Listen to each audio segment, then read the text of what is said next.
We're looking at VHC, Vernex Holdings Corporation common stock today.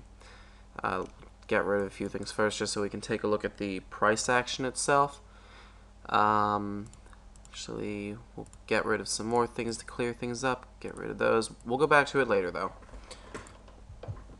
Alright, VHC had one amazing run. When it first went IPO, starting only at $2.50, and recently had another long horizontal bottom that, in somewhat of an explosive move, broke out to the upside. And that was just in 2 years. Like, you couldn't even buy the stock. Well, there you go. 5 years ago, it was a penny stock trading hundredths of a cent. So anyway, what are we looking at today? Recently had this really nice run up here from, say, about $12.50 to nearly $27.50, almost 100%. At first glance, when I'm looking at it, like this consolidation area here lasted from about April 11th to today, which is May 4th. Kind of makes me want to say it's a flag, right? Take a look at the weekly chart. It really looks like a flag, right? There's a flag right there. Now, something that kind of threw me a curveball, though, is that we have a stochastic sell right here on the fast one, and a slow stochastic sell right here, which is usually more accurate than the fast. In addition, this flag formation, which is also a type of symmetrical triangle, broke out to the downside. Now go to other things. Just by the fact of this breaking out to the downside, we can get somewhat of an idea that it's bearish. And there's only one thing that I don't like about it, and that's that volume didn't confirm. We had a sluggish 1 million shares traded today, while the 20-day average is well over 2.5 million. So is that a breakout?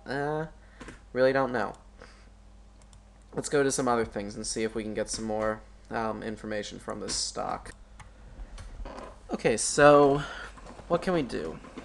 We can put something that's called a Bollinger Band, Bollinger, named after John Bollinger, band, over the price, and that will give us, the Bollinger Band measures a range that the stock is trading in, but adjusts for the volatility of it, and it classifies when the price breaks above or below the band as an extreme move, and that could be either bullish or bearish.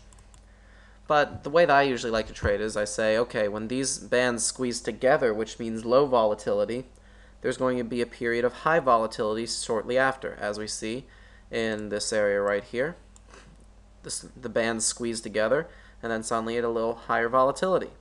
And when you see right here, bands squeeze together, another explosive price move, and high volatility, as we can see by the band widening.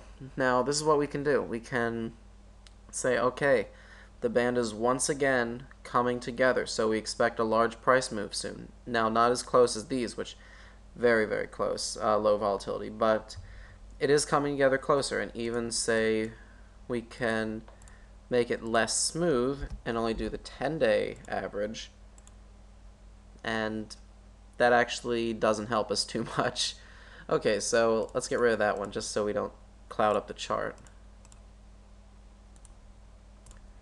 Next one we can go to the Relative Strength Index, which my post on Nova Gold, and by the way, anyone that shorted it is making some money right now.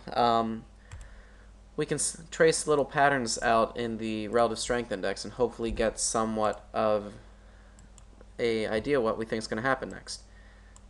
I'm actually going to, let's get rid of these stochastics here, since I already told you about those before. Get rid of the volume. And we can connect the lines in this, and we have what looks like to be a descending triangle that broke out right here. And that breakout was when it was at 25, so it was before the actual price breakout from the descending triangle. This is bearish. Okay, now what do? We're going to do our price targets. we take the height of the formation, which is from here to here, measured from the breakout point, which is right here, and our target is $15 on the stock. Now, if it does reverse and go to the upside, our target's going to be about 35. So no matter what happens, we're expecting a big price move. And the strategy that I'm going to employ in this is going to take advantage of a move in either direction. It's going to be bearish biased, but it's going to take advantage of a move in either direction. And that, the biggest reason for that is because, just a sec, never mind, it's not, chart's not going to behave, is because, see this little dollar sign right here? Right there? Earnings is on Friday. I hate earnings. They cause stocks to do all kinds of crazy moves. I hate them. It's the one thing that technical analysis cannot comprehend. But we can do some fundamental analysis and see what's going on. Take a look at their earnings history and we can take a guess how they're going to do. Let's see. Last quarter they did absolutely horrible. Before that they're constantly having negative earnings, which is not good. They had better than expected earnings here, even though it's still negative, but from the looks of it, ever since they started, they've been losing money. So, bearish bias, right? I'm assuming that this value right here is because of a lawsuit or something. And then finally, as always, have to go to the point and figure chart, and I'll actually get this on an actual, so I can draw on it. We can draw somewhat of the same shapes. I'm saying somewhat a lot. We can draw a line there and draw a line here. The nice thing about this is the buy and sell signals are very clear, not ambiguous at all. And actually I'll make those lines just a little thicker and we'll make them red. Make it a little easier to see. And if we could zoom into this here, right in that area, even though it is very close, what we would do is we'd say, okay, that's a triangle formation. We would sell right here, i.e., we would sell as soon as it would hit 23, which it did. So the sell signal already happened. Now, there's still one other thing I don't like about it, though. It's in a clearly defined uptrend. So we'd be trading against the trend, which is not good. And by the way, the price objective for that triangle formation is $13. So what do? We're going to do an advanced spread here. And let's see, get some Microsoft Word up. Since it has given two sell signals, we're going to be bearish biased. So this is what I'm going to do tomorrow personally. I'm going to sell, give you a bigger print than that. I am going to sell 100 shares at the opening price, or thereabouts. So let's just say, for the sake of argument, it closed today at 23 after hours. So I'll say $23. Actually, you know what? We'll even give it a little extra room. We're going to sell at $22.75. $22.75. Just to give it some room. $22.74 maybe, because people like round numbers and you don't want to be like most people. Alright, so we're going to do that, and at the same exact time we are going to buy a May 2011 call option. And May 2011 call option strike, and the strike price for that is going to be $27. So this, what we're going to do then, we are bearish biased because for every $1 the price goes down, with this 100 shares here, we're going to make $100.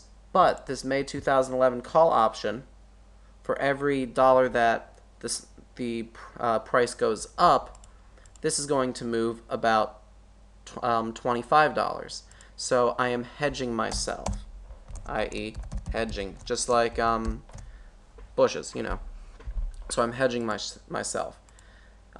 Try to get in at a good price on the option. I'd say try to get in around $50.50, or 55 cents, which is going to translate to $55.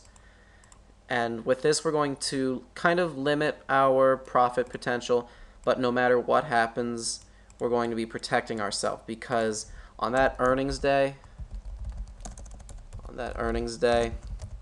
we might see a 10% move if it's outstanding earnings, and I do not want a 10% move up when I'm short the stock. So we're protecting ourselves, but we're trying to take advantage of what the chart is telling us now. All right, so short tomorrow, 22.74 stop order. Buy a May 2011 call option at this strike price of $27. As long as, if they do have excellent earnings and the price does go up, exit the 100 shares with a loss, keep the option. If the earnings are horrible and the price goes down, sell the option and keep the shares shorted. All right? If you have any questions, I know this is complex. I'm getting into options here. Please, please, please post in the comment box. I'm always happy to help. Thank you for watching and happy trading.